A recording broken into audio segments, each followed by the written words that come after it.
Aku anak tunggal. Sejak kecil, rumah selalu terasa lapang bukan karena ukurannya, melainkan karena sunyinya teratur.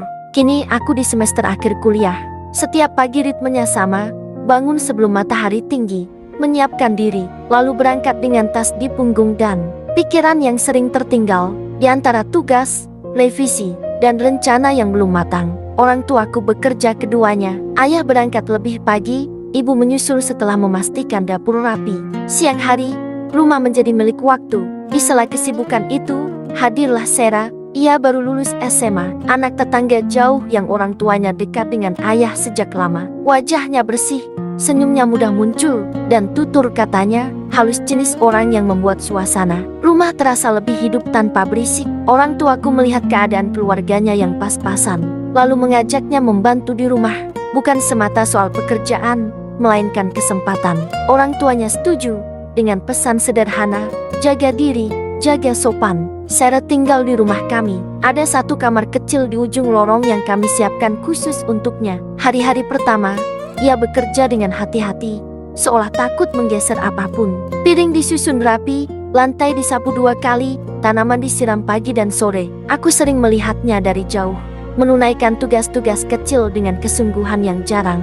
Kalau ada yang kurang, bilang ya, kata ibu suatu pagi. Iya, Bu, jawab Sera, menunduk sedikit, senyumnya tipis. Aku sendiri tak banyak bicara, kami bertukar sapa seperlunya. Kadang ia menyiapkan teh ketika aku pulang lebih awal, atau menanyakan apakah aku sudah makan. Hal-hal kecil yang membuat rumah terasa dijaga. Kepercayaan tumbuh tanpa disadari, pelan, alami. Tidak ada prasangka, tidak ada kecurigaan. Sera menjadi bagian dari rutinitas, seperti jam dinding yang berdetak setia. Siang hari, ketika orang tuaku bekerja dan aku di kampus, rumah biasanya sunyi. Aku tahu hanya Sera yang ada di dalamnya. Anehnya, itu justru menenangkan. Seolah rumah memiliki penjaga yang diam-diam memastikan segalanya tetap pada tempatnya. Aku tak pernah memikirkan yang aneh-aneh. Kepercayaan adalah kebiasaan yang nyaman. Di malam hari, kami berkumpul sebentar. Ayah bertanya tentang kuliahku, ibu tentang menu besok. Sera mendengarkan sambil membereskan meja. Kadang ayah berkata, "Terima kasih, Sar." Sera menjawab pelan, "Sama-sama, Pak." Hari demi hari berjalan nyaris sama. Saat matahari naik tinggi, rumah kami menjadi ruang kosong yang bernaung dalam sunyi. Ayah dan ibu bekerja, aku berangkat kuliah, dan hanya Sera yang tinggal menjaga rumah. Kepercayaan tumbuh tanpa suara ia sopan, ramah, dan tak pernah menimbulkan tanya. Tidak ada pikiran buruk, tidak ada kecurigaan.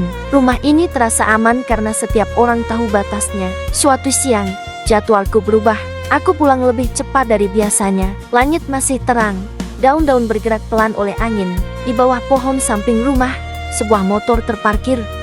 Aku berhenti, menatapnya sejenak. Mungkin titipan, pikirku, memilih penjelasan paling sederhana agar langkahku tetap ringan. Aku masuk rumah dengan hati-hati, sepi, kipas di ruang tengah mati. Aku menuju kamar, meletakkan tas, lalu berbalik ke arah dapur untuk mengambil minum. Di tengah langkah, ada bunyi lirih tawa yang cepat dipadamkan. Kalimat terpotong, seolah seseorang menahan suara agar tidak mengalir terlalu jauh. Bunyi itu datang dari arah yang tak biasa. Aku berhenti, napasku tertahan. "Sera," panggilku pelan, setengah berharap suara itu hanya pantulan dari rumah tetangga. Tidak ada jawaban, hanya jeda yang terasa panjang, lalu bisik kembali tenggelam. Aku melangkah perlahan menyusuri lorong. Di depan kamar Sera, suara itu menjadi lebih jelas sebagai percakapan rendah, berhati-hati, seperti rahasia yang tak ingin dilihat siang. Aku ragu, tanganku terangkat, lalu turun. Aku tidak membuka pintu, aku hanya mendekat, menahan napas. Dan dengan perasaan yang sulit ku terjemahkan melihat lewat celah kecil, jantungku berdegup keras. Di sana ada 2 sosok, Sera dan seorang pria muda yang tak ku kenal. Gerak mereka tertahan, terlalu dekat untuk sekadar berbincang. Dunia mendadak menyempit menjadi sepotong pemandangan yang tak seharusnya ku tahu. Aku mundur setapak, pikiranku berisik. Aku mengambil ponsel bukan karena ingin, melainkan karena takut ingatanku mengkhianatiku nanti. Dengan tangan gemetar, aku merekam sekejap lewat celah itu, sekadar bukti bahwa apa yang kulihat bukan khayalan. Aku tak sanggup berlama-lama. Ada rasa panas di dada, ada rasa asing yang bergejolak. Bukan senang, lebih seperti kaget yang terlambat. Aku kembali ke kamarku, menutup pintu pelan, duduk di tepi ranjang, Aku menatap lantai. Baru kali ini, aku dihadapkan pada sesuatu yang tak diajarkan di rumah atau kampus tentang kepercayaan dan batas. Tentang pilihan yang harus diambil tanpa panduan. Jika aku ceritakan pada orang tuaku, nasib Sarah akan berubah seketika. Jika aku pendam, rumah ini menyimpan rahasia yang akan terus berdenyut. Beberapa menit kemudian, suara langkah terdengar di lorong. Pintu kamar Sarah terbuka, lalu tertutup lagi. Ada suara air mengalir. Aku menahan napas, seolah kehadiranku bisa terdeteksi dari balik dinding. Tak lama, suara motor menyala dan menjauh. Sunyi kembali menempati rumah, lebih berat dari sebelumnya. Sore itu, kami berpapasan di dapur. Sarah tersenyum seperti biasa. "Kak, pulang cepat?" tanyanya. "Iya," jawabku singkat. "Ada kelas dibatalkan." Ia mengangguk, senyumnya tak berubah.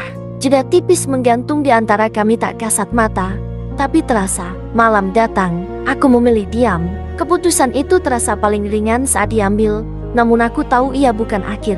Aku menyimpan semuanya rapat-rapat, bersama rekaman singkat yang tak ingin kubuka lagi. Di rumah yang kembali tenang ini, ada retak kecil yang tak terdengar menunggu keberanian untuk disebutkan. Hari-hari setelah kejadian itu tidak kembali seperti semula. Waktu berjalan, tetapi pikiranku tertinggal.